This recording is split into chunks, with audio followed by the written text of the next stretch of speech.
আজকে ক্লাস 11 এর ফার্স্ট সেমিস্টারের পাঠ্য একটি আন্তর্জাতিক গল্প কি বিশাল ডানাওয়ালা এক থুরথুরে বুড়ো, এই বিষয়টা নিয়ে চলে এসেছি।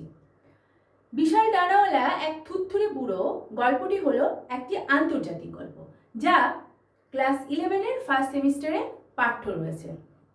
আর এর লেখককে আমরা দেখব গাব্রিয়েল গার্সিয়া মার্কেজ। হ্যাঁ, কি নাম লেখকের? Gabriel Garcia Marquez. এই গল্পটি কিন্তু বাংলা ভাষায় রচিত নয়। আমরা প্রথমেই বললাম এটা যে এটা আন্তর্জাতিক একটি গল্প। খুব ধৈর্য ধরে মন দিয়ে প্রথম থেকে শেষ অবধি কিন্তু গল্পটা তোমরা শুনবে। চলো তাহলে আজকে আমরা এই গল্পটা স্টার্ট করি। এটা কার লেখা বললাম? Gabriel Garcia Marquez. তিনি লিখেছেন এই গল্পটি। লেখক 1927 থেকে 2014, এটা তার জীবনীকাল। তিনি কোথাকার লোক ছিলেন? দক্ষিণ আমেরিকার কলম্বিয়ার বাসিন্দা ছিলেন। নোবেল পুরস্কার বিজয়ী, অর্থাৎ তিনি নোবেল পুরস্কার পেয়েছিলেন কত সালে? 1982 সালে। গদ্য সাহিত্যে জাদু বাস্তবতা ধারার প্রধান প্রবক্তা ছিলেন তিনি। জাদু, ম্যাজিক এইসব বাস্তবতার সঙ্গে মিলেমিশে তিনি কিন্তু গদ্য সাহিত্যে এগুলো রচনা করতেন। অলৌকিক যেটাকে বলা হচ্ছে। এই আমাদের যে আজকে গল্পটা পড়বো এটাও একটা অলৌকিকই গল্প। আর এটা যে আমরা পড়তে পারছি বাংলায়, তো বাংলায় কে অনুবাদ করেছেন? মানবেন্দ্র বন্দ্যোপাধ্যায়। আর মূল যে গল্পগ্রন্থ সেটা কোথা থেকে নেওয়া হয়েছে আমরা দেখব। আন বা উন সেনিয়র মুই বিয়েন হো কোন ওনাস আলাস এনোর মেস। এটা হলো মূল গ্রন্থের নাম, যেটা কোন ভাষায় বললাম? স্প্যানিশ ভাষায় রচিত। আর বাংলা যে গল্পগ্রন্থ সেটা হলো এই শহরে কোনো চোর নেই, এটার থেকে। তাহলে পরবর্তীতে আমরা বাংলায় পড়তে পারছি, সেটা অনুবাদ কি করেছিলেন বললাম? মানবেন্দ্র বন্দ্যোপাধ্যায়। এবার 100 বছরের নিঃসঙ্গতা, কলেরার দিনগুলিতে প্রেম, কর্নেলকে কেউ চিঠি লেখে না, এর মতো অমর সৃষ্টি। এর মতো এই যে এগুলো হলো এক একটা গল্প। এর মতো অমর সৃষ্টির অনন্য ছোট গল্প হচ্ছে আমরা আজকে পড়বো কোনটা? বিশাল ডানাওয়ালা এক থুরথুরে বুড়ো। চলো আমরা শুরু করি। বাড়ির ভেতরে এতই কাঁকড়া মেরেছিল যে পেলাইওকে ভিজে একসা উঠোন পেরিয়ে গিয়ে সেগুলোকে সমুদ্রে ছুঁড়ে ফেলে দিতে হয়েছিল। তাহলে সমুদ্রের ধারে আমরা দেখছি কোনো একটা জায়গা রয়েছে বা বাড়ি, যে সেখানে প্রচুর বৃষ্টি হচ্ছে। 3 দিন ধরে বৃষ্টি। তৃতীয় দিনে বৃষ্টির কি হয়েছিল? ওরা বলতে কারা? এখানে দেখাচ্ছে ওরা বলতে দুইজনের কথা বলা হয়েছে, পেলাইও আর তার স্ত্রী এলিসেন্দা। আমরা পরে দেখবো এলিসেন্দার নামটা। তারা কি করেছে? ভিজে একসা উঠোন পেরিয়ে কাঁকড়াগুলো সমুদ্র থেকে বাড়িতে ঢুকে যাচ্ছিল, সেগুলোকে সে ফেলে দিয়ে আসছে। কারণ সারা রাত ধরে নবজাত শিশুটির ছিল জ্বর, আর ওরা ভেবেছিল জ্বরটা হয়েছে এই পচা বদ গন্ধটার জন্য। তাহলে তাদের একটা নবজাত শিশু আছে, খুব ছোট্ট নবজাত শিশু, মানে সবে জন্মগ্রহণ করেছে, হ্যাঁ, এরকম একটা শিশু। তো তার কি হয়েছে? খুব জ্বর, সারা রাত জ্বর। তাই তারা ভেবেছিল যে এই পচা একটা বদ গন্ধ এটার জন্যই হয়তো হচ্ছে। মঙ্গলবার থেকে সারা জগৎ কেমন বিষণ্ণ হয়ে আছে। মঙ্গলবার থেকে সারা জগৎ খুব বিষণ্ণ, একদম দুঃখজনক হয়ে আছে। সমুদ্রের আকাশ হয়ে উঠেছে একটা ছায় ধূসর বস্তু, আর বেলাভূমির বালি মার্চের রাত্রিরে যা ঝকঝক করে গুঁড়ো গুঁড়ো আলোর মতো। তাহলে মার্চের রাত্রি বেলাভূমির ভূমি কেমন করে? ঝকঝক করছে। সমুদ্রের বালি একদম কিসের মতো? আলোর মতো, গুঁড়ো গুঁড়ো মনে হচ্ছে, আলোকেও ফেলে রেখেছে। হয়েছে উঠছে কাদা আর পচা খোলক মাছগুলোর এক ভাবে সিদ্ধ হওয়া দগদগে স্তূপ। তাহলে মাছের যে খোলকগুলো রয়েছে সেই সারাক্ষণ বৃষ্টি হলে যেমন এমনিই তো কিরকম একটা চারপাশে পচা একটা গন্ধ বের হয়, তো সেখানেও মাছের খোলকগুলো যেন ভাবে সিদ্ধ হয়ে গেছে এরকম একটা ভ্যাপসা। দুপুরবেলাতেও আলো এমন দুর্বল যে পেলাইও যখন কাঁকড়াগুলোকে ছুঁড়ে ফেলে বাড়ি ফিরছিল তার পক্ষে মুশকিল ছিল উঠোনের পেছন কোণটায় কি সেটা ছটফট করে নড়তে নড়তে কাতরাচ্ছে। তাহলে যখন দুপুরবেলাতেও আলো খুব দুর্বল ছিল, মানে দুপুরেও যখন মেঘ করে না তখন অন্ধকার হয়ে যায়, তো সেরকমই ছিল। তো যখন ফেলে আসছিল পেলাইও তখন তার উঠোনের এক কোণায় দেখলো কিছু একটা ছটফট করছে, কি সেটা কিন্তু বুঝতে পারেনি, পরে এসে যখন কাছে আসলো তখন সে বুঝবে। তাকে খুব কাছে গিয়ে তবে দেখতে হয়েছিল যে এক বুড়ো, খুবই থুরথুরে বুড়ো। তাহলে খুব কাছে গিয়ে দেখেছিল কে, যে একটা বুড়ো।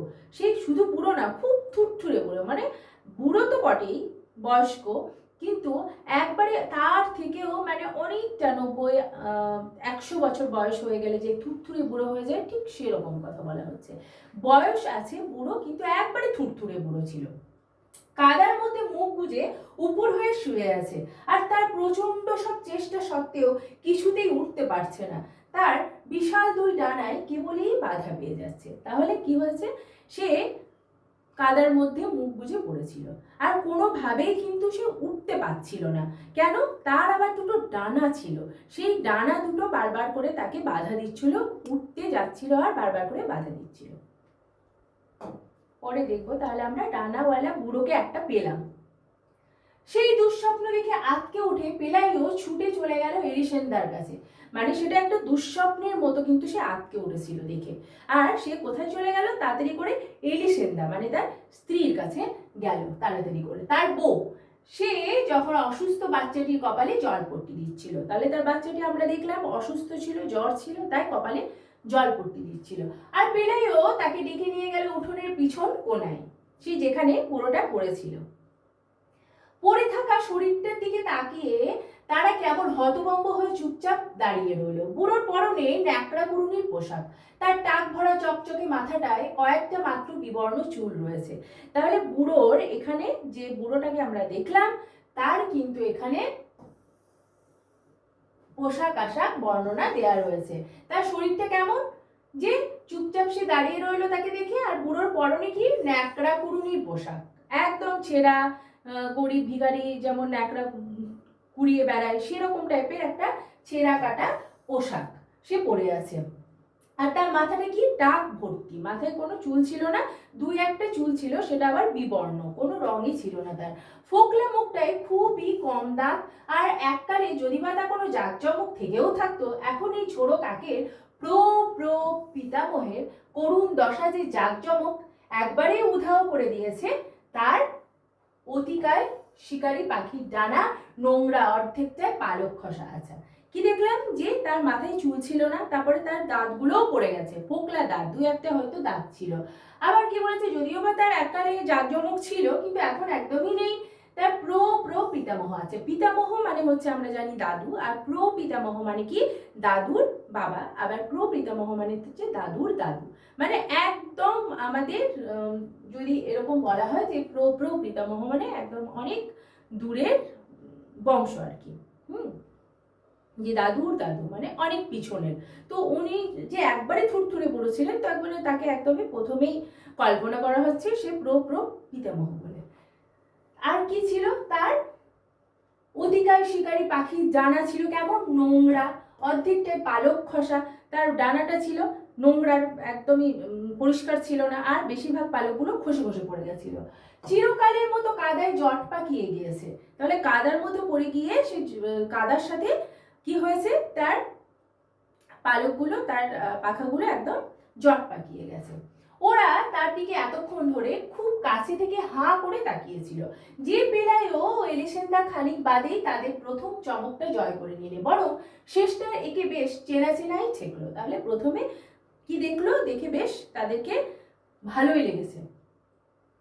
তখনই সাহস করে তার সঙ্গে সঙ্গে কথা কইবার একটা চেষ্টা করলে তারা। আর উত্তরে সে খালাসিদের যেমন গলা ফাটিয়ে কথা বলার অভ্যাস থেকে তেমনি রিনরিনে গলায় কি এক দুর্বোধ্য গুলিতে জবাব দিলে। এই কারণেই ওরা ডানা দুটির ঝামেলা টামেলাকে বেমামুল কোনো পাত্তা না দিয়ে বেশ বুদ্ধিধারীদের মতোই এই সিদ্ধান্তে পৌঁছালো যে সে নিশ্চয়ই তুফানে উল্টে যাওয়া কোনো ভিনদেশি জাহাজের নিঃসঙ্গ ভরাডুবি নাবিক। তাহলে ওরা এলিসেন্দার পেলায় ওর কাছে গেল বুড়োটার, এবং তার সাথে কথা বলার চেষ্টা করলো। তো কথা বলার যখনই চেষ্টা করলো, বুড়োটা কি করলো, তার খালাসি যেমন হয় না, বাসের খালাসি, তারা কি করে, চিৎকার করে করে যেখানে যাব ওখানে যাব, আসো আসো করে চিৎকার করে করে প্যাসেঞ্জারটাকে। তো ওদের চিৎকারের ফলে গলাগুলো একদম ভেঙে যায়, নষ্ট হয়ে যায়, তখন গলার সাউন্ডটা খুব রিনরিনে আস্তে হয়ে বের হয়। ঠিক সেরকম এই বুড়োটার গলাও একদম রিনরিনে হয়ে বের হচ্ছে। তখন কি করলো, কিছু বলার চেষ্টা করলো বুড়োটা, আর এলিসেন্দা আর পেলাইও সেটা দেখে কিন্তু তার ওই ডানাটাকে বেরাম মানে পাত্তা দিল না একদমই, যে ডানাটা হয়েছে বা কেন আছে এর কোনো পাত্তা না দিয়ে তারা ভাবলো হয়তো এই কোনো নাবিক টাবিক হবে, এই ঝড়ে বৃষ্টির দিনে হয়তো কি হয়েছে, রাস্তা ভুল করে বা তার নৌকাডুবি হয়েছে, তো এখানে এসে পৌঁছেছে, এটা ভেবেছে। অথচ তবু তাকে দেখবার জন্য ওরা এক পরশিনীকে ডেকে আনলে, সে আবার জীবন মৃত্যুর সব গলিগুজিরই হদিশ রাখে। তাহলে তবুও তারা কিন্তু বুঝতে মানে চেষ্টা করলো যে হতে পারে এরকম, কিন্তু তবুও কনফিউজ যে কে সত্যি কি নাবিক না অন্য কিছু। তাই তারা কনফার্ম হওয়ার জন্য পাশের বাড়ি থেকে একজনকে পরশিনীকে ডেকে নিয়ে আসলো। সে আবার সমস্ত রকম ঠেকা নিয়ে বসে থাকে, সমস্ত খবর সে কিন্তু জানে, সমস্ত গলিগুজিরই খবর রাখে, মানে কি সমস্ত রকম আশেপাশে সব মানে খোঁজ খবর সে রাখে, গোপন তথ্য সূক্ষ্ম খুঁটিনাটি সমস্ত কিছু। হ্যাঁ, আর তার দিকে শুধু একবার তাকিয়ে সে পরশিনী ওদের বোঝাতে দেরি হলো না যে ওরা একটা মস্ত ভুল করেছে। তাহলে পরশিনী এসে ওদের দিকে একবার তাকিয়েই বুঝে গেল যে তারা কিন্তু ভুল করেছে। কিসের ভুল করেছে, কেন করেছে, এবার দেখবো। এ যে এক দেবদূত, পরশিনী তাদের বললেন। তাহলে পরশিনী কি বললেন, এ হচ্ছে একটা দেবদূত, দেব মানে দেবতাদের কোনো দূত হিসাবে এখানে এসেছে, নিশ্চয়ই বাচ্চাকে নিয়ে যেতে আসছিল, কিন্তু বেচারে এমনই বুড়ো হাবড়া যে এই মুষল বৃষ্টি তাকে একবারে পেরে ফেলেছে। তার মানে কি বলছে, যে পরশিনী এসে বিশাল একটা জ্ঞান দিয়ে দিল, আমি সব জানতাম আর কি। তো সেই হিসাবে যে এই নিশ্চয়ই দেবদূত, তোমার বাচ্চার শরীর খারাপ তাই ওকে নিয়ে যেতে এসেছে, কিন্তু এমন সে বুড়ো হাবড়া যে এসে এসে পড়ে গেছে, তা সে আর মানে কাঁদতে পেরে ফেলেছে, মানে সে কি হয়েছে যে একদমই কুপোকাত হয়ে গেছে। ঠিক আছে, তো সে একবারে পড়ে কুপোকাত হয়ে গেছে, এত বুড়ো হাবড়া যে ওকে নিয়ে যেতে আর পারেনি, এখানে এসে পড়ে গেছে। এটাই কিন্তু পরশিনী এসে ওদেরকে বোঝালো যে এ হতে পারে একটা দেবদূত। পরের দিনই সবাই জেনে গেল যে পেলাইওদের বাড়িতে এক রক্ত মাংসের জ্যান্ত দেবদূতকে কয়েদ করে রাখা হয়েছে। জ্ঞানী কুলোয় এই পরশিনী বিচার বুদ্ধিতে কোনো পাত্তা না দিয়ে তার কাছে যখন দেবদূত মাত্রই কোনো স্বর্গীয় ষড়যন্ত্রে পালিয়ে বাঁচার নিদর্শন, ওরা তাকে মুরগির খোয়ারে মেরে ফেলতে কোনো সায় পেলে না। তাহলে কি হলো, পরের দিন কিন্তু পুরো আশেপাশে পাড়াটারা সবাই জেনে গেল যে পেলাইওদের বাড়িতে কোনো দেবদূত এসেছে। রান্নাঘর থেকে পেলাইও সারা বিকেল তার উপর নজর রাখলেন। তাদের পালের খাটো মুগুরটা সে সশস্ত্র, আর রাত্রে শুতে যাবার আগে তাকে সে কাদা থেকে হিঁচড়ে টেনে নিয়ে গিয়ে তারের জল ঘেরা মুরগির খাঁচায় বন্ধ করে রাখলে। তাহলে তারা কিন্তু প্রোটেকশন নিল, যদি সে কোনো কিছু খারাপ কিছু করতে আসে তাকে কিন্তু ধরবে মুগুর নিয়ে। এবং শেষে কি করে, রাত্রিবেলা তাকে টেনে হিঁচড়ে নিয়ে গিয়ে যেখানে মুরগি ওরা পালে সেই মুরগির খাঁচার মধ্যে ভরে রাখে। মাঝরাত্রিরে বৃষ্টি যখন ধরে এলো, পেলাইও আর এলিসেন্দা তখনও একটার পর একটা কাঁকড়া মারছে। তাহলে রাত্রিবেলা অনেক বৃষ্টি, জোর জোর মুষলধারে বৃষ্টি কিন্তু ধরে এসেছে, তখনও তারা কি করছে, কাঁকড়া মারছে।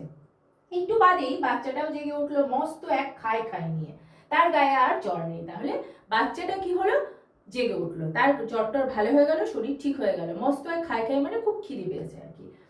তখন ওরা একটু দরাজদিল হয়ে উঠলো, ঠিক করলে যে এই দেবদূতকে ওরা 3 দিনের উপযোগী টাটকা জল আর খাবার দাবার দিয়ে একটা ভেলায় করে বারদরিয়ার আর তার নিয়তির কাছে ছেড়ে দিয়ে আসবে। তারা ভেবেছিল হয়তো দেবদূত তার বাচ্চাকে নিয়ে যেতে এসছে, তারপরে যখন দেখলো তার বাচ্চাটা সুস্থ হয়ে গেছে তখন তারা একটু দরাজদিল হয়ে গেল, এবং তারা কি ঠিক করলো যে তাকে ভেলায় ভাসিয়ে দেবে, এবং ভেলাতে কি দেবে, যে খাবার দেবে, জল দেবে 3 দিনের জন্য, তারপর ওকে সমুদ্রের জলে ভাসিয়ে দেবে, তারপর নিয়তি যা আছে ওর কপালে তাই হবে, এটা ভাবলো। কিন্তু কি হলো দেখো, কিন্তু উষার প্রথম আলো ফোটা মাত্রই যখন ওরা উঠোনে গিয়ে হাজির হলো, ওরা দেখতে পেলে পুরো পাড়াটাই মুরগির খাঁচার সামনে দাঁড়িয়ে দেবদূতকে নিয়ে মজা করছে, রঙ্গ তামাশা করছে। কারোর মধ্যে কোনো সম্ভ্রম বোধ নেই, তারের মধ্যে দিয়ে একে ছুঁড়ে ছুঁড়ে দিচ্ছে খাবার, যেন সে আদপেই কোনো অতি প্রাকৃতিক জীব নয়, বরং যেন সে এক সার্কাসের জন্তু। তাহলে সকালে উঠেই যে ওকে যে ছেড়ে দিয়ে আসবে ভেলায়, সেটা করার জন্য যখন সকালে উঠলো পেলাইও এলিসেন্দা, তখন কি দেখলো যে সেই মুরগির খাঁচার সামনে দেবদূতকে দেখতে আসার জন্য অনেক ভিড় জমে গেছে। ঠিক আছে, তাকে সবাই নিয়ে কি করছে, রঙ্গ তামাশা করছে, মজা করছে। হ্যাঁ, সকাল 7টার আগে পাদ্রে গোনসাগা এসে হাজির। এই অদ্ভুত খবরে বেশ শঙ্কিত হয়ে হন্তদন্ত হয়ে তিনি ছুটে এসেছেন। তাহলে সকাল 7টা বাজার আগে কি আসলো, পাদ্রে গোনসাগা। কোশ্চেন আসতে পারে, ততক্ষণে ভোরবেলায় দর্শকদের মতো তত রংবাজ নয় এমন দর্শকরা এসে হাজির হয়েছে, আর তারা মন্দির ভবিষ্যৎ নিয়ে নানা রকম জল্পনা কল্পনা করতে শুরু করে দিয়েছে। তাদের মধ্যে সবচেয়ে সরল লোকটা ভেবে ফেলেছে যে একে সারা জগতের পুরো পিতার নাম দেওয়া উচিত। তাহলে এবার অনেক লোক এসেছে, এক একজনের এক এক রকম মত, নানা মুনি নানা মত। তার মধ্যে সবচেয়ে যে সরল লোক, সে ভেবেছে যে এনাকে পুরো পিতা নাম দেওয়া উচিত। অপেক্ষাকৃত কঠিন হৃদয়ের লোকদের মনে হলো যে একে 5 তারা সেনাপতি পদে উন্নীত হোক। তারপরে কঠিন হৃদয়ের মানে ওর থেকে যারা কঠিন হৃদয়, তাদের কি মনে হলো যে 5 তারা 5 স্টারের কি হবে, লোকেদের মধ্যে তাদেরকে লোকটাকে সেনাপতির পদে উন্নীত করা হোক। এবং যুদ্ধ বিগ্রহ সে কিন্তু অনায়াসে জিতিয়ে দিতে পারে, কারণ তার ডানা আছে।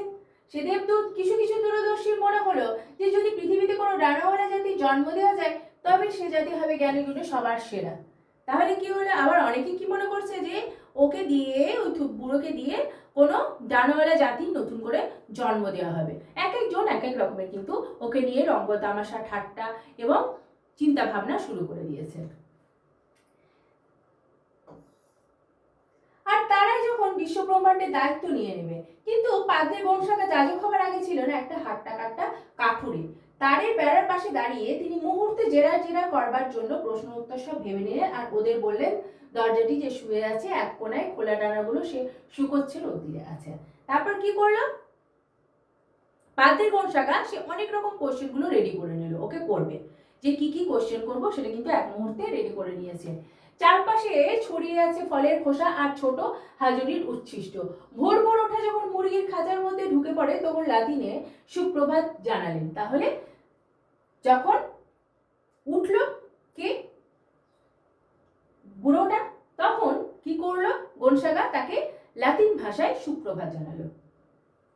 জগতের ধৃষ্টতার ঔদ্ধত্য তার অচেনা বলে সে শুধু তার প্রাচীন চোখ তুলে গুনগুন করে কি একটা বললে তার ভাষায়। তাহলে যখন তাকে সুপ্রভাত জানালো, তখন তার নিজের ভাষায় গুনগুন করে কিছু একটা বললো। হ্যাঁ, শুধু তার এই যে এক জোচ্চোর ফেরেবাজ এ বিষয়ে তল্লাটে যাজক পল্লীর এই পুরোহিতের মনে প্রথম সন্দেহটা দানা বেঁধে উঠলো। তাহলে সে প্রথম যাজকটা কিন্তু কি করলো, সন্দেহ করলো যে এ কোনো দেবদূত নয়, বিশেষত যখন দেখতে পেলেন যে এ ঈশ্বরের ভাষাই বোঝে না।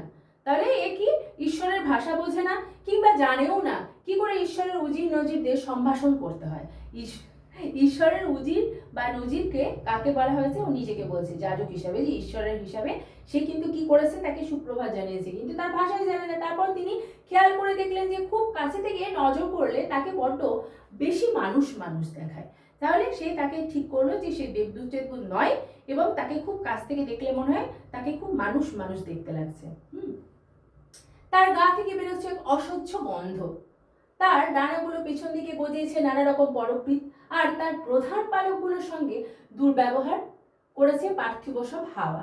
তাহলে তার প্রধান পালকগুলো কি হয়েছে, হাওয়ায় তার কিন্তু খসে খসে পড়েছে। আগে আমরা দেখেছি দেবদূতের সগর্ব মর্যাদার সঙ্গে তুলনা করা যায় এমনই কিছু তার নেই। তাহলে দেবদূতের সঙ্গে তার যে একটু তুলনা করবে, যাজক ঠিক করলো, যে যাজক বুঝলো নিজের অভিজ্ঞতা দিয়ে দেবদূতের সাথে তার কিন্তু কোনো তুলনা হয় না, তাহলে সে দেবদূত নয়। তারপর তিনি মুরগির খাঁচা থেকে বেরিয়ে এলেন এবং ছোট্ট একটি কথামৃত আওড়ে কৌতূহলীদের হুঁশিয়ার করে দিলেন, ছলাকলাহীন সাদাসিধে অকপট লোক ভাবার হবার ঝুঁকি কতটা। তিনি ওদের মনে করিয়ে দিলেন যে রোমান ক্যাথলিকের হুল্লোড়ে উৎসবে এসে কৌশলে আচমকা ল্যাং মেরে দেবার একটা বিষম বদ অভ্যাস আছে শয়তানের, যাতে অসাবধানীদের বেকায়দায় ফেলে দিতে পারে, বিপদে নিয়ে যেতে পারে। তাহলে কি বললো? সবাইকে বেরিয়ে এসে বললো এ কিন্তু কোনো দেবদূত টেবদূত নয়, তোমরা সবাই সাবধানে থাকো, এই যে কেউ হতে পারে, শয়তানও হতে পারে।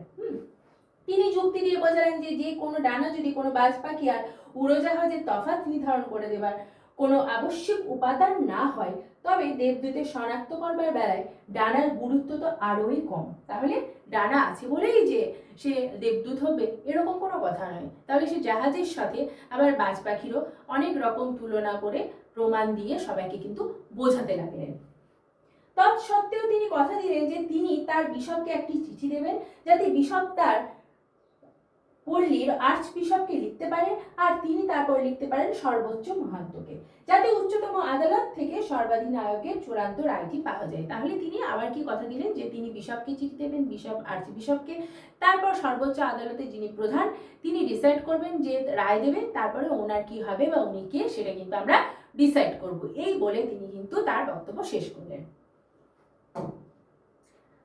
এরপর কি হলো? যাজক এসে তো একরকম কথা বললো, পড়শিনী এসে একরকম কথা বললো, নানা রকম লোক এসে নানা রকম কথা বললো। তার বিচক্ষণতা, দূরদর্শিতা সকলেই গিয়ে পড়লো বন্ধ্যাসব হৃদয়ে। তাহলে যাদের গ্রন্থ হৃদয়, তাদের সেই দূরদর্শিতা সবার কিন্তু চোখের মধ্যে সবাই কিন্তু বুঝলো এবং শুনলো তার কথাটা। বন্দী দেবদূতের খবর এত দ্রুত ছড়িয়ে পড়লো যে কয়েক ঘন্টা বাদে এক বড় হাট বাজারের ব্যস্ততা আর শোরগোল উঠলো উঠোনে।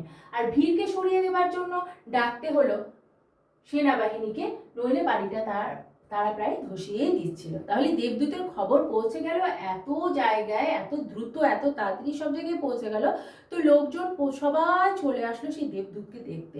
আর এত ভিড় হলো যে সেনাবাহিনীকে নিযুক্ত করা হলো সেই ভিড়টাকে ঠিকঠাক করে রাখার জন্যে, না হলে বাড়িতে একদম লোকজন যেন ধসিয়েই দিচ্ছে বাড়িটা।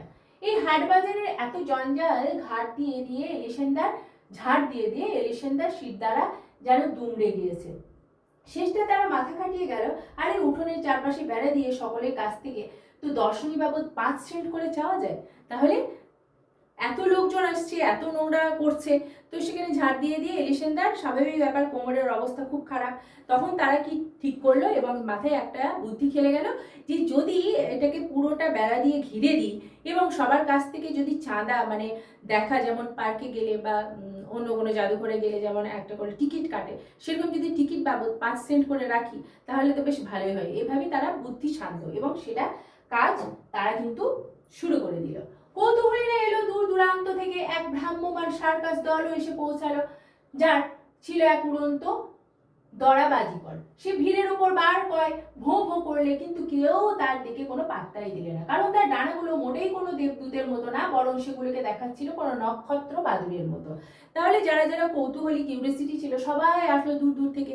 ভ্রাম্যমান যারা ঘুরে ঘুরে বেড়ায়, ভ্রমণ করে, সেই রকম একটা সার্কাস দলও আসলো। সেখানে আবার দড়াবাজিকরও ছিল, সেখানে এসে সেও উড়লো, কিন্তু কেউ তাকে পাত্তা দিল না, কারণ তার ডানাগুলো এরকম দেবদূতের মতো ছিল না। জগতের সবচেয়ে দুর্ভাগ্য ও অশক্তকর এলো শাস্তির সন্ধানে। এলো এক বেচারি মেয়ে, জন্ম থেকে এসে গুনে যাচ্ছিল তার বুকের ধুকপুকানি। তাহলে এখানে কে কে এসেছিল? কেন কিন্তু শুরু হলো 1 নাম্বার সার্কাস, তারপরে এলো একটা বেচারি মেয়ে যার নিজের বুকের ধুকপুকানি গুনতে গুনতে প্রথম থেকে শেষ সংখ্যা অবধি সে গুনে ফেলেছে। তারপরে এলো একটা পর্তুগিজ, কিছুতেই সে কখনো ঘুমাতে পারে না। একটা পর্তুগিজ এলো, একটা আজব আজব মানুষজন আসছে, আজব আজব তাদের মানে কাহিনী, এগুলো নিয়ে চলে আসছে। একজন এলো কি পর্তুগিজ, যে নাকি ঘুমাতে পারে না, কারণ তারাদের কোলাহল তাকে ঘুম থেকে কেবলই চটিয়ে দেয়। তারারা যে আকাশে থাকে তারা নাকি কোলাহল করে, সেই কোলাহলের জন্য সেই পর্তুগিজের নাকি ঘুম পায় না। এলো এক ঘুমে হাঁটা লোক, যেদিন জেগে থাকা অবস্থায় যা যা করেছে সব রাত্রিরে ঘুমের ঘোরে উঠে গুবলেট করে দেয়। এছাড়াও কতজন যাদের কত ভয়াবহ সব অসুখ নেই। তাহলে কি বলছে? অনেক অনেক লোকজন আসছে, এক এক রকম এক একটা তাদের মানে কাহিনী। হ্যাঁ, একজনের যে নাকি ঘুমের ঘোরে হেঁটে হেঁটে বেড়ায় আর সারাদিন যা কাজকর্ম করে সব নাকি সে গুবলেট করে দেয়, নষ্ট করে দেয় রাত্রিবেলা। এরকম নানা রকমের মানে আজব আজব মানুষ কিন্তু আসতে শুরু করলো। পৃথিবীকে কাঁপিয়ে দিচ্ছিল যে জাহাজডুবির বিশৃঙ্খলা, তার মধ্যে পেলাইও আর এলিসেন্দা অবশ্যই তাদের ক্লান্তি সুখী, কারণ হপ্তা শেষ হওয়ার আগেই তারা তাদের সবগুলো ঘর ঠেসেছে কিসে? টাকা কুড়িতে। তাহলে তারা কিন্তু এই যে কষ্ট করছিল, ঘর পরিষ্কার করছিল, লোকজন আসছিল, তাদেরকে আপ্যায়ন করছিল, তাতে কিন্তু খুব খুশি তারা। কেন? কারণ তারা যে ওই যে 5 সেন্ট করে নিচ্ছিল তাদেরকে দর্শনী বাবদ, দেখার বাবদ, তো সেক্ষেত্রে ওই টাকাগুলো নিয়ে তার ঘরগুলো কিন্তু অনেক টাকায় ভর্তি হয়ে গেছে। আর ভিতরে ঢোকবার পালা কখন আসে তার জন্য তীর্থযাত্রীরা সার অপেক্ষা করছে বাইরে, তাই এমনকি দিগন্ত পেরিয়েও কোথাও চলে গিয়েছে। বেশ, এই দেবদূতটাই ছিল একমাত্র যে তার নিজের এই নাট্য কোনো ভূমিকা নেয়নি। তাহলে সবাই এসে নানা রকম নাটক, এটা ওটা সেটা শুরু করে দিল, শুধু একমাত্র দেবদূতই যে চুপচাপ ছিল, কোনো রকম তার ভূমিকা ছিল না, নিজের মতো করেছিল। তার এই ধরা পড়া নিরে কিভাবে সে একটু আরাম পাবে তারই চেষ্টায় সে কাটার সময় বাতি ও উপাসনার মোমবাতিগুলি নারকীয় জ্বালার উপর উত্তাপে তার প্রায় মাথা খারাপ হবার জোগাড়, অথচ এগুলো সারাক্ষণ ওই তাদের খাঁচায় জ্বলছে। মোমবাতিগুলি খাঁচায় জ্বলছে, লোকজন আসছে, সে কি করে খাঁচার মধ্যে একটু আরাম পাবে, একটু জায়গা করে নেবে, সেটাই কিন্তু সে চেষ্টা করে যাচ্ছিল। গোড়ায় তাকে তার ন্যাপথলিন খাওয়ার চেষ্টা করেছিল, সে পরঙ্গারে পরশিনী প্রজ্ঞা অনুযায়ী তাই নাকি দেবদূতের খাদ্য হিসাবে বিচার বিদিত। তাহলে কি বলছে যে পরশুনি আবার তাকে ন্যাপথলিন খাওয়ানোর চেষ্টা করেছিল। দেবদূত নাকি ন্যাপথলিনই খায়, তার নাকি বিশেষ জ্ঞান পরশুনি, তো সেই জ্ঞান জাহির করে তাকে ন্যাপথলিন খাওয়ানোর চেষ্টা করেছিল। কিন্তু সে ওসব ফিরিয়ে দিয়েছে। যেমন সে ফিরিয়ে দিয়েছে পোপের তেজ, পাপি তাপির প্রায়শ্চিত্ত করবার জন্য মানত করা যে ভুরিভোজ করা তার কাছে এসেছিল, তারা কখনো একটা বুঝে উঠতে পারেনি যে সে বেগুন ভর্তা ছাড়া আর কিছুই খায় না। সে কি যে একজন দেবদূত বলে, নাকি ফোকলা দাঁতের এক বুড়ো থুতথুরে বলে? তাহলে অনেকেই অনেক মানত করেছে, অনেকেই অনেক কিছু তাকে প্রসাদ হিসেবে গ্রহণ করতে দিয়েছে, কিন্তু সে সবাইকেই ফিরিয়ে দিয়েছে, সে কিছুই খাচ্ছে না।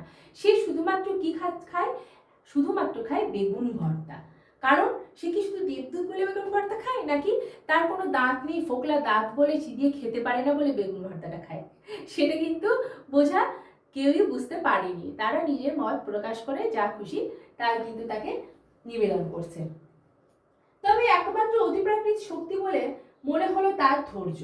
বিশেষত প্রথম দিনগুলো তার ডানায় যেসব নক্ষত্র পরবিদ চম্পেশ করে গজিয়েছে, তার খোঁজে যখন মুরগিরা তাকে ঠোকরাতো, তার ছিঁড়ে নিত তার পালক, তাদের বিকেল টুকু কি হতো কোনো, এমনকি তাদের প্রাণের সবচেয়ে দয়াত্ম, আর এমনকি তাদের প্রাণের সবচেয়ে ছিল আরও যখন তাকে বলতো ত্যাগ করে কিছু চূড়ান্ত যাতে সে উঠে পড়ে, সে উঠে পড়ে তার দাঁড়ালে তাকে কেমন দেখায় সেটা দেখবার জন্য, তখন সে শান্তই থাকতো। তাহলে তার সবচেয়ে বেশি আশ্চর্যজনক ছিল তার ধৈর্য। যখন মুরগিরা পরবৃতকে ঠোকর মেরে খাওয়ার চেষ্টা করতো, পালককে বারবার করে ঠুকরে দিত মুরগিদের খাঁচায় থাকার ফলে, তখনও সে কোনো সময় কোনো কিছুই বলতো না। আর যখন লোকজন আসতো তাকে ছুঁড়ে ছুঁড়ে ঢিল মারতো, এটা সেটা ছুঁড়ে মারতো, তাকে খোঁচাতো, তখনও সে কিন্তু কখনো কিছু বলতো না। লোকজন এসে যে খুঁচিয়ে দিত, যে উঠে দাঁড়ালে কেমন লাগে দেখতে, শুলে পড়ে, সেগুলোর জন্য কিন্তু তবুও সে চুপই থাকতো। একমাত্র যেবার তারা তাকে উস্কে তাকিয়ে দিতে পেরেছিল সে তখনই, যখন তারা তাকে পুড়িয়ে দিল তপ্ত লোহায়। সে নিয়ে ছ্যাঁকা লাগিয়ে তারা গায়ে বলদের মার্কা দিল। কারণ সে এতক্ষণ কেমন নিষ্ক্রিয় মেরে নিশ্চয় পড়েছিল, তারা ভেবেছিল সে বুঝি মরেই গিয়েছে। আজকে জেগে উঠেছিল সে, তখন তার এই রুদ্ধ দুর্বোধ্য অচেনা প্রলাপ বকেছিল, চোখ ফেটে জল বেরিয়ে এসেছিল তার। তাহলে কি হয়েছিল? একবার এরকম হয়েছিল, তপ্ত লোহা, মানুষজন যে এসেছিল চুপচাপ যে নিশ্চল হয়ে শুয়েছিল, মানুষজন হয়তো ভেবেছিল কি যে সে মরে গেছে, তখন তপ্ত লোহাকে একদম গরম করে তাকে কিন্তু ছ্যাঁকা দেওয়া হয়েছিল। তখন সে কিন্তু আঁতকে ওঠে চিৎকার করে উঠেছিল, তখন আর সে সহ্য করতে পারেনি, এইরকম অত্যাচার তাকে করা হয়েছিল। আর সে ঝাপটে ছিল তা বারবার দুই ডানা আর মুরগির বিষ্ঠা চান্দ্র ধুলোয় এক ঘূর্ণি ঝড় তুলে দিয়েছিল। আর এমন একটা দমকা ঝাপটা আতঙ্কের, যাকে কিছুতেই বলে এই জগতের বলে মনে হচ্ছিল না। যদিও অনেকে ভেবেছিল তার সারাটা ঠিক ক্রোধের নয়, বরং জ্বালার বা ব্যথার। তাহলে সে তখন তার ডানা দিয়ে ঝাপটা মেরেছিল। মুরগির বিষ্ঠা মানে কি পটি, নোংরা, এগুলো সব কিন্তু উড়ে উড়ে একদম ধোঁয়া করে দিয়েছিল। আর সে যে চিৎকার করেছিল সেটা কিন্তু তার জ্বালার নয়, তার ব্যথার, তার কষ্টে ছিল। আর সেই থেকে তার হুঁশিয়ার হয়ে যায় যে তাতে এমন চটিয়ে দেওয়া হয় না, কারণ বেশিরভাগ লোকেই বুঝেছিল তার এই নিষ্ক্রিয় উদাস্য মোটেই কোনো বীর নায়কের বিশ্রাম নয়, বরং কোনো মহাপ্লাবনের পূর্ব মুহূর্তের থমথমে ঘুম। তাহলে তাকে এইভাবে মানুষজন এসে এসে কিন্তু অত্যাচার করেছিল, আর সে সহ্য করে যাচ্ছিল চুপচাপ। বাড়ির ঝি চাকরানীদের প্রেরণা পাওয়া সব সূত্র দিয়ে পাদ্রী গনসাগা ভিড়ের ছাবলামিটা ঠেকিয়ে রেখেছিলেন। বন্দির প্রকৃতি সম্বন্ধে চূড়ান্ত রায় কি আসে তারই জন্য অপেক্ষা করছিলেন তিনি। তাহলে সে তো আর্চ বিশপ এদেরকে কিন্তু চিঠি লিখেছিল, তাদের কি রায় আসে সেটার জন্য সে কিন্তু অপেক্ষা করছিল। কিন্তু রোম থেকে এক আসা চিঠিতে কোনো তারাই দেখা গেল না। তারা তাদের সময় কাটিয়ে দিলে এইসব প্রশ্নে বন্দির কোনো নাভি আছে কিনা, তার কথাবার্তার সঙ্গে সিরিয়াস প্রাচীন ভাষার কোনো সম্পর্ক আছে কিনা, একটা ছুঁচের ডগায় তার মতো কটা মাথা এঁটে যায়, এসব সে কি নিছকই নরওয়ে কোনো লোক গায়ে ডানা লাগিয়ে নিয়েছে? তাহলে কি বলছে যে সে তো প্রশ্ন করেছিল, কিন্তু এমন এমন সব আসছে প্রশ্ন, কোশ্চেন আবার ঘুরিয়ে এগুলোই আসছে যে উল্টো পাল্টা আজব আজব, মানে অদ্ভুত টাইপের কোশ্চেন আবার তাদের মধ্যে ফিরে ফিরে আসছে। হ্যাঁ, সে কোনো রকম সদুত্তর তো পাইনি, আবার উল্টো পাল্টা প্রশ্ন করা হচ্ছে তাকে। এইসব তুচ্ছ অতি সংক্ষিপ্ত চিঠিগুলি হয়তো সময়ের শেষ অবধি যাতায়াত করতে থাকতো, যদি না এক দৈব ঘটনা পাদ্রী গনসাগার সব নাজেহাল বিপত্তি একটা ইতি টেনে দিত। তাহলে পাদ্রী গনসাগা তো বেশ টেনশনেই ছিল যে কি করা যায়। সে চিঠি লিখে দিয়েছে, কিন্তু চিঠির তো এরকম উল্টোপাল্টা উত্তর আসছে যে তার নাভি আছে কিনা, সে কি নিছকই নরওয়ের লোক, না ছুঁচের ডগায় তার সেই লোকটার কতগুলো মাথায় এঁটে যায়। এইসব উল্টো পাল্টা উদ্ভট কোশ্চেন কিন্তু ফিরে ফিরে আসছে। এগুলো চলেই আসতো, চিঠি নিয়ে দেওয়া হতো, যদি না একটা ঘটনা তাকে থামিয়ে দিত। কোন ঘটনা? দেখো, ঘটেছিল কি, এই দিনগুলোয় আরো সব কত উৎসবের মেলা, সার্কাসের হরেক রকম বা আকর্ষণের মধ্যে শহরে এসে পৌঁছেছিল একটি মেয়ের ভ্রাম্যমান প্রদর্শনী। একটি মেয়ের তালে কি ভ্রাম্যমান প্রদর্শনী, যে ঘুরে ঘুরে ভ্রমণ করে প্রদর্শনী দেখাচ্ছিল। কিসে? সে তার বাবা মার কথার অবাধ্য হয়েছিল বলে মাকড়সা হয়ে গিয়েছিল। তাহলে মেয়েটির কি হয়েছিল? সে তার বাবা মার কথা শোনেনি, কথার অবাধ্য হয়েছিল, তাই সে কি হয়ে গেছিল? মাকড়সা হয়ে গেছিল। কিরকম ভাবে মাকড়সা হয়ে গেছিল? দেখো, দেবদূতকে দেখতে যত পয়সা দিতে হয়, একে দেখতে যেতে তার চেয়ে কম পয়সা দর্শনী বাবদ দিতে হয়। শুধু তাই নয়, তার এই অসম্ভব দশার জন্য লোককে যা খুশি প্রশ্ন করবারও সুযোগ দেওয়া হয়, এমনকি তাকে আগাপাস্তরে খুঁটিয়ে দেখতে দেওয়া হয়, যাতে তার এই বিভীষিকার সত্য মিথ্যা সম্বন্ধে কারো মনে কোনো সন্দেহ না থাকে। তাহলে তাকে প্রশ্ন করা হয়, সে উত্তর দেয়, আবার একদম মাথা থেকে শেষ অব্দি পা অব্দি আগা পাস্তলে তাকে খুঁটিয়ে খুঁটিয়ে দেখতে দেওয়া হয় যে এটা মিথ্যা না সত্যি, আসলে কি। আবার তাকে মানে বুড়োকে, দেবদূতকে দেখতে যত পয়সা লাগে তার চেয়ে কিন্তু অনেক কম পয়সা একে দেখতে লাগে। তাহলে সবাই এতে কিন্তু কি হয়ে গেল? ইন্টারেস্ট হয়ে গেল। সে এক ভয়ঙ্কর তারান্তুলা। তারান্তুলা মানে হচ্ছে একটা মাকড়সার নাম। সে ভয়ঙ্কর তারান্তুলা, একটা মস্ত ভেড়ার মতো বড়, আর তার মাথাটা এক বিষাদময়ী কুমারীর মেয়ের। তাহলে সে একটা বিরাট বড় ভেড়ার মতো, আর তার মাথাটা কেমন? সবই মাকড়সা, কিন্তু মাথাটা হচ্ছে একটা কুমারী মেয়ের। যা ছিল সবচেয়ে হৃদয় বিদারক, তা কিন্তু তার এই তাজ্জব আকৃতি নয়, বরং তার অকৃত্রিম দুঃখী করুণ গলা। সে গলায় সে তার দুর্ভাগ্যের সব খুঁটিনাটি বর্ণনা করতো। সে নিজেই তার কিন্তু নিজের গলাতেই নিজের কথায় কিন্তু সবাইকে খুঁটিনাটি সবাইকে বলতো। যখন সে একেবারে ছেলে মানুষ এক নাচের আসরে যাবে বলে কাউকে কিছু না জানিয়ে সে তার বাবা মার বাড়ি থেকে বেরিয়ে এসেছিল। তাহলে সে কোথায় যাবে? একটা নাচের আসরে, না ডান্সে যাবে। তো সে কাউকে কিছু বলেনি, বাবা মার অনুমতি ছাড়াই বেরিয়ে এসেছিল। আর অনুমতি না নিয়ে সারা রাত ধরে নাচবার পর সে যখন বনের মধ্যে দিয়ে ফিরছিল, তখন হঠাৎ এক ভয়ঙ্কর বজ্রপাত আকাশকে দুভাগে ফেলে দিয়েছিল, আর ফাটলের মধ্যে দিয়ে নেমে এসেছিল জ্বলন্ত গন্ধকের এক বিদ্যুৎ শিখা, যা তাকে বদলে দিয়েছিল এই আজব মাকড়সায়। তাহলে সে কিভাবে মাকড়সা হলো? এইভাবে বিদ্যুতের শিখা এসে বজ্রপাত হয়ে তার উপরে পড়েছিল, আর সে মাকড়সায় বদলে দিয়েছিল। এইটা হচ্ছে তার কাহিনী, সবাইকে শোনায়।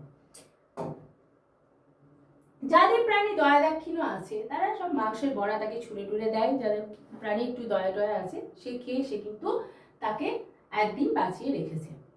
এরকম এক দৃশ্য যার মধ্যে এতই মানবিক সত্য আর এমন এক ভয়ঙ্কর শিক্ষা আছে যে তার চেষ্টা না করেও হারিয়ে দিতে পারে। কোনো উদ্ধত্ত দেবদূতের প্রদর্শনী, যে দেবদূত কিনা করছি কখনো নাক ছিটকে তাকায় মর্তবাসীদের দিকে। তাহলে দেবদূত যদি কখনো কখনো তার যদি দয়া হয়, নাক ছিটকে হয়তো মর্তবাসীদের দিকে তাকায়, কিন্তু এর মতো এত সুন্দর করে নিজের কাহিনী এক্সপ্লেনেশন করে না, তাকে কথাও বলে না, হ্যাঁ কি হয়েছে এগুলো কাহিনী শোনায় না, কিছুই করে না। তাই সবাই কিন্তু এর ওপর কি হয়ে গেল? ইন্টারেস্ট হয়ে গেল। তাছাড়া দেবদূতের নামে যে কটা অলৌকিক অঘটনের দায় চাপিয়ে দেওয়া হয়েছিল তা শুধু এক ধরনের মানসিক বিশৃঙ্খলাই বোঝাচ্ছিল। যেমন এক অন্ধ আতুর, সে তার দৃষ্টি ফিরে পায়নি বটে, তবে তার 3টি নতুন দাঁত গজিয়ে গেছিল। তাহলে এক অন্ধ আতুরের কি হয়েছিল? সে দৃষ্টি ফিরে পায়নি, অন্ধত্ব, কিন্তু তার নতুন দাঁত গজিয়েছিল। কিংবা এক পঙ্গু বেচারি যে হেঁটে হেঁটে গিরি লঙ্ঘন করতে পারেনি বটে, তবে একটা লটারি প্রায় জিতেই যাচ্ছিল।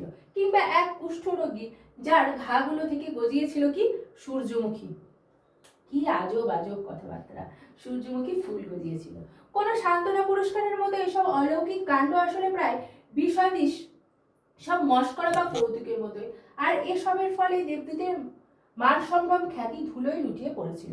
তারপর মাকড়সার বদলে যাওয়া মেয়েটি আসতেই তার সব নামডাক একেবারেই ধসে পড়লো। তাহলে কি হলো? এতদিন যা হচ্ছিল দেবদূতের এসব কাণ্ডগুলো দেবদূতের ফলে নাকি হয়েছে, কিন্তু যে মাকড়সার মেয়েটা যে বদলে গেছিল, যে সেই আসলো, তখনই কিন্তু দেবদূতের নামডাক সব চলে গেল, বন্ধ হয়ে গেল। এইভাবে পাদ্রী বনশাখা তার অনিদ্রা রোগ থেকে চিরকালের মতো রেহাই পেয়ে গেলেন। তাহলে তার উপর ইন্টারেস্ট কমে গেল, ভিড় কমে গেল, লোকজন আসা বন্ধ করে দিল, তখন বনশাখার টেনশনটাও শেষ হয়ে গেল। আর পিলাউদের উঠোন সেরকম ফাঁকা হয়ে গেল। 3 দিন 3 রাত্রি যখন একটানা ঝমঝম করে বৃষ্টি পড়ছিল আর কাঁকড়ারা হাঁটছিল তাদের শোবার ঘরে, তারপর যখন 3 দিন ধরে বৃষ্টি পড়ছিল একটানা, তখন তাদের উঠোন আস্তে আস্তে ফাঁকা হয়ে গেছিল। এরপর কি হলো আমরা দেখব। তোমাদের যদি গল্পটা ভালো লাগে তাহলে অবশ্যই কিন্তু লাইক করবে, বন্ধুদের সাথে অবশ্যই শেয়ার করো, আর সাবস্ক্রাইব করতে ভুলবে না একদম। চলো, বাড়ির মালিকদের অবশ্য বিলাপ করার কোনো কারণই ছিল না। যে টাকা তারা কামিয়েছিল তা দিয়ে তারা এক চক মেলানো দোতলা বাড়ি বানিয়ে নিলে। তাহলে বাড়ির মালিককে এলিসেন্দা আর পেলাইও, তাদের মধ্যে কোনো রকম কোনো কিন্তু আফসোস করার কিছু নেই, তারা তো টাকা কামিয়েই নিয়েছিল।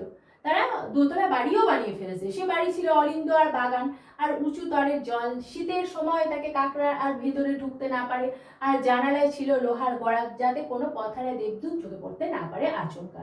শহরের কাছেই পেলাইও একটা খরগোশ পালন করবার ঘিঞ্জি গোলক দাদা বানিয়ে নিল। চিরকালের মতো ইস্তফা দিলে তার সাধ্য পালকের কাছে, আর কিনে নিলে কতগুলো উঁচু খুরওয়ালা চাকা জুতো আর রাম ধনু রঙা রেশমি কাপড়ের অনেক প্রস্থ পোশাক। তখনকার দিনে রোববারে রোববারে যেসব পোশাক পরতো সবচেয়ে অভিজাত ও কাঙ্ক্ষিত মহিলারা। তাহলে তারা এইসব টাকায় কি করলো? দোতলা বাড়ি বানিয়ে নিল, পেলাওয়ে একটা নতুন ব্যবসা শুরু করলো খরগোশের। তারপর বাড়ির মধ্যে আবার যাতে জানালায় গড়া দিয়ে দিল, যাতে কোনো রকম কোনো কিছু এরকম ভাবে কোনো দেবদূত ঢুকে যেতে না পারে। আবার কাঁকড়াও যাতে উঠোনে না হাঁটে, সমস্ত রকম ব্যবস্থা করে নিল। আবার নানা রকম এলিসেন্দা অনেক সুন্দর সুন্দর পোশাক, রেশমি জুতো সমস্ত কিছু কিনে নিল। তারা রোববারে রোববারে গির্জায় যায় যারা অভিজাত হয়। এইভাবে সমস্ত কিছু কিন্তু তারা টাকা দিয়ে করে ফেললো। যা যে তাদের কোনো মনোযোগ পায়নি, তার মধ্যে মুরগির খাঁচাটাই একমাত্র জিনিস ছিল না। তাহলে শুধুমাত্র মুরগির খাঁচাটাই যা কোনো রকম কোনো কিছু করা হলো না, সেরকমই থাকলো। যদি তারা রাসায়নিক দিয়ে না ধুয়ে তাকে আর তার ভিতরে বারবার মস্তিষ্ক অশ্রু পুড়িয়ে থাকে, সে কিন্তু মোটে দেবদূতের আড়ম্বরেই নয়, বরং সে গু গোবরের স্তূপের দুর্গন্ধ তাড়িয়ে দিতে ভূতের মতো এখনো যা ঝুলে আছে সবখানে। আর নতুন দালানটাকে বানিয়ে দিয়েছে পোড়ো বাড়ি। তাহলে কি করেছে? নতুন দালানে ওই যে মুরগির যে খোকরা, সেটাকেও তারা রাসায়নিক দিয়ে সুন্দর করে গন্ধ যাতে না হয় পরিষ্কার করার চেষ্টা করছে। কিন্তু এখনো পর্যন্ত সব জায়গায় গু আর গোবরে কিন্তু ওই জায়গাটা নোংরা হয়ে গেছে। আর নতুন দালানকে কি বানিয়ে দিয়েছে? পোড়ো বাড়ি। এরকম ভাবেই চলছে। তারপর কি হলো? গোড়ায় যখন তাদের বাচ্চা হাঁটতে শিখলো, তারা খুবই সাবধানে ছিল, সে যাতে কখনোই মুরগির খাঁচাটার খুব কাছে না যায়। কিন্তু তারপর তারা ক্রমে ক্রমে তাদের ভয় হারাতে শুরু করলো আর গন্ধটার অভ্যস্ত হয়ে গেল। বাচ্চার দ্বিতীয় দাঁতটি বেরোবার আগে এসে মুরগির খাঁচার ভিতরে খেলতে চলে যেত। খাঁচার তারগুলো ততদিনে অবহেলায় অযত্নে ছিঁড়ে ছিঁড়ে গিয়েছে। তাহলে তার বাচ্চাটা আস্তে আস্তে বড় হলো, সে হাঁটতে শিখলো। প্রথম প্রথম তারা খুব ভয় করতো যাতে ওই দেবদূতের কাছে না চলে যায়, খাঁচায় না যায়, কিন্তু আস্তে আস্তে অভ্যস্ত হয়ে গেল। এবার যে যে পচা গন্ধটা তার গা থেকে বেরোতো দেবদূতের, প্লাস গু গোবরের যে গন্ধ, এইসবের কিন্তু আস্তে আস্তে অভ্যস্ত হয়ে গেল। অন্য কোনো মর্তবাসীর সঙ্গে কোনো মাখামাখি করেনি দেবদূত, বরং দূর দূরেই থাকতো। এখনো সে তেমন একটা মাখামাখি করে না, তবে সব ভুলের ধারণা হারিয়ে বসবার পর কোনো কুকুর যেমন বাচ্চাদের যাবতীয় যাচ্ছে না অপমান ও নিগৃহ পরম ধৈর্য করে সহ্য করে, তেমনি ধৈর্যের সঙ্গে দেবদূত এই বাচ্চাটিকে সহ্য করত। একই সঙ্গে দুজনেই পেরে ফেলতো। তাহলে কি হলো যে অন্যান্য কোনো মানুষের সঙ্গে মর্তবাসী মানে মানুষ হোক পুরো কারোর সঙ্গেই কিন্তু দেবদূতের খুব একটা সম্পর্ক ছিল না, মানে ছিলই না কারোর সাথেই। কিন্তু বাচ্চাটার সব রকম অত্যাচার, চঞ্চল বাচ্চা তো সব রকম অত্যাচার কিন্তু দেবদূত খুব হাসি মুখেই সহ্য করে নিত। যেমন কি কুকুরকে বারবার করে তাড়িয়ে দিলে সে তো আবার ফিরে আসে, ঠিক সেরকম ভাবেই কিন্তু দেবদূত সব কিছু সহ্য করে নিত। যে ডাক্তার বাচ্চাটি রোগ দেখতে এসেছিল সে অবশ্য দেবদূতের হৃৎপিণ্ডের ধুকপুকানি শোনবার লোক সামলাতে পারলে না। আর সে তার বুকে এত শীষ শুনতে পেলে, যে তার এতটা শোরগোল শুনতে পেলে যে তার বুকের যে তার পক্ষে বেঁচে থাকাটা সম্ভব বলে ডাক্তারের মনে হলো না। তাহলে ডাক্তার আসলে যে বাচ্চাকে দেখতে, সে কিন্তু দেবদূতকে দেখার কিন্তু একটা লোভ সে সামলাতে পারেনি। সে দেবদূতকে যখন দেখতে গেল তখন দেখলো দেবদূতের কিন্তু বুকের ভেতরে এত শীষ, এত আওয়াজ। সে মনে মনে ভাবলো যে এ বেঁচে আছে কিভাবে, এরকম করে কি বাঁচা থাকা যায়। সেটা থেকে সবচেয়ে তাক লাগিয়ে দিল সেটা যে এই ডানা দুটো যুক্তি ও প্রকৃতি, এই দুটি এমনই স্বাভাবিক যে পুরোপুরি কোনো মানুষের আবশ্যিক অঙ্গ বলে মনে হয়। আর তার অবাক লাগলো এ ভেবে যে অন্য মানুষদের বা কোনো ডানা নেই কেন। তাহলে ডাক্তারটা আবার সবচেয়ে অবাক হলো এই বিষয়টা যে দেবদূতের ডানা দুটোটা এতটাই আসল আর মনে সত্যি যে এরকম ডানা হতে পারে, ও কিন্তু ডাক্তারটা ভাবতেই পারলো না। আবার এটা ভাবছে মানুষের ডানা কেন নেই, ওইটাকে দেখে এতটাই সে শক হয়ে গেছে। বাচ্চা যখন স্কুলে যাওয়া শুরু করলে সেটা রোদে বৃষ্টিতে মুরগির খাঁচায় সম্পূর্ণ ধ্বংসের কিছুকাল পরে।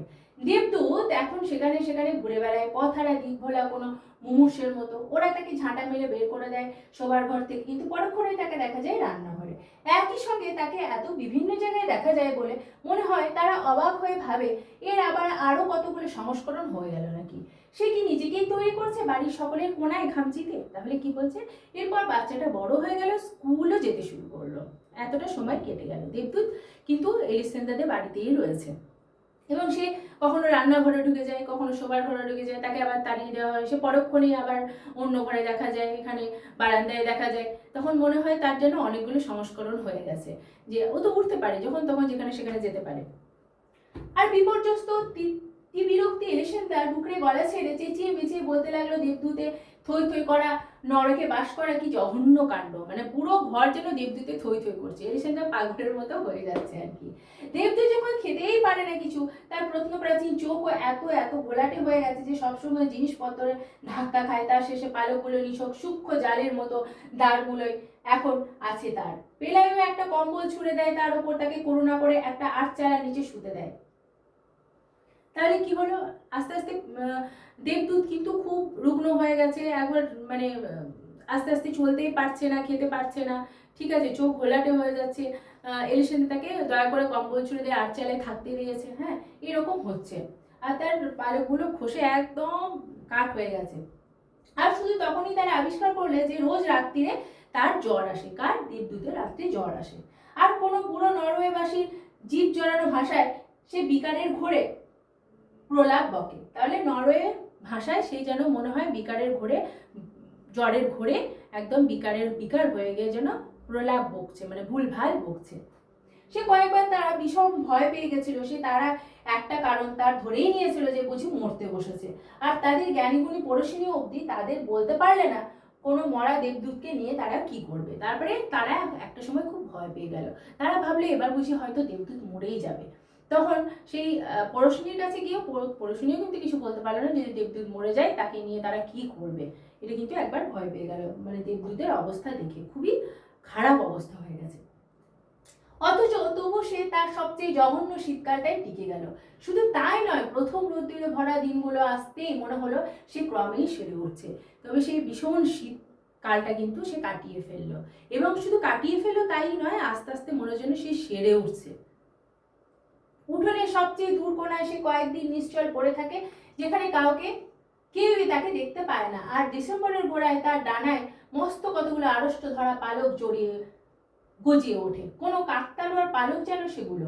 তার জড়ার আরেকটা দুর্বোধ্য লক্ষণ বলেই মনে হলো এই পালকগুলোকে। তাহলে কি হলো, সে ডিসেম্বরের প্রথম দিকে দেখা গেল ও কিন্তু লুকিয়ে লুকিয়ে থাকছে এবং তাকে কিন্তু বেশি দেখা যাচ্ছে না। আর তারপরে আস্তে আস্তে দেখা গেল তার পালকগুলো আস্তে আস্তে গজাতে শুরু করেছে।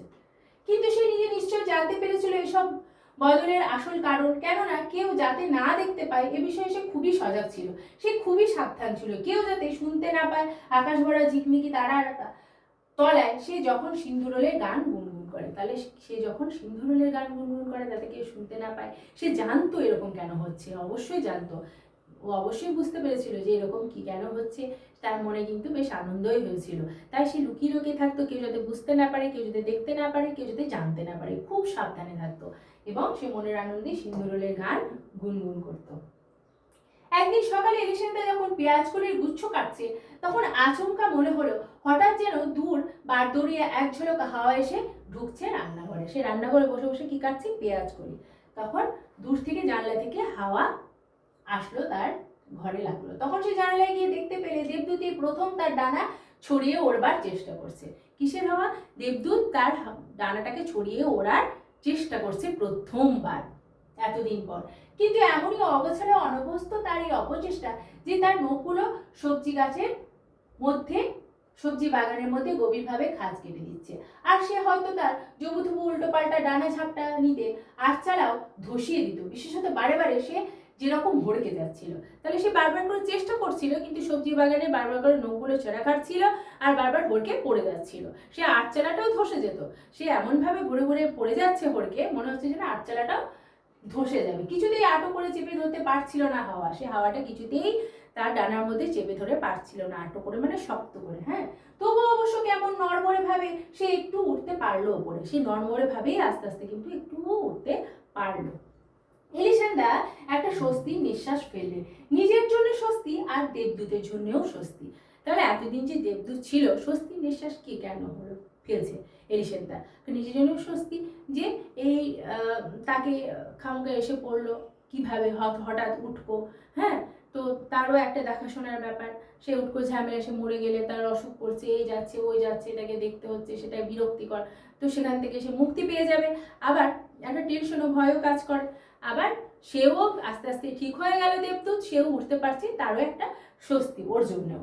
যখন সে দেখতে পেলে সে দেবদূত এখন শেষ বাড়িগুলোর উপর দিয়ে উড়ে যাচ্ছে, কোনো রকমে সে নিজেকে ধরে রেখেছে উড়ানটায়, কোনো মতিচ্ছন্ন জরাগ্রস্ত শকুনের ঝুঁকিতে ভরা ডানা ঝাপটানি দিয়ে। তাহলে সে যখন দেখতে পেল কি আস্তে আস্তে দেবদূত তার ডানা মেলে উড়ে উড়ে যাচ্ছে, তখন সে কিন্তু তার স্বস্তি অনুভব করলো। কে? এলিসেন্দা। দেবদূত যখন উড়ে যাচ্ছে দেখলো। পেঁয়াজ কাটা সারা হয়ে যাওয়ার পরও এলিসেন্দা তাকে দেখতেই থাকে, তাকিয়ে দেখতেই থাকে, যখন তাকে আর দেখা সম্ভব ছিল না। কারণ সে যখন তার জীবনের কোনো উৎপাত বা জ্বালাতন নয়, বরং সমুদ্রের দিক চক্রবালে নিশকে কাল্পনিক একটা কি যেন। তাহলে তার জীবনে কি ছিল? সে জ্বালাতন উৎপাত সারাক্ষণ করে বেড়াতো। সে বারবার করে দেখেই যাচ্ছে যে কতদূর উড়ে যাচ্ছে, উড়ে যাচ্ছে, উড়ে যাচ্ছে, শেষ পর্যন্ত দেখছে। যখন তাকে দেখা যাচ্ছে না তখনও দেখে যাচ্ছে, সে ফুটকি হয়ে উড়ে যাচ্ছে শেষ অবধি। তখনও সে দেখছে যে সে কিন্তু কোনো রকম আর কি নেই, তাকে উৎপাত করার কেউ নেই, সে নিজের জায়গায় গন্তব্যে পৌঁছে যাচ্ছে। এই হলো আমাদের জাদু বাস্তবতার একটা অলৌকিক গল্প, বিশাল ডানাওয়ালা এক থুরথুরে বুড়ো। এইটা গেল আমাদের গল্প শেষ। তোমাদের কেমন লাগলো অবশ্যই তোমরা কমেন্ট করে জানাবে এবং পরের ভিডিওর জন্য অবশ্যই অপেক্ষা করবে। এতক্ষণ সঙ্গে থাকার জন্য অনেক অনেক ধন্যবাদ।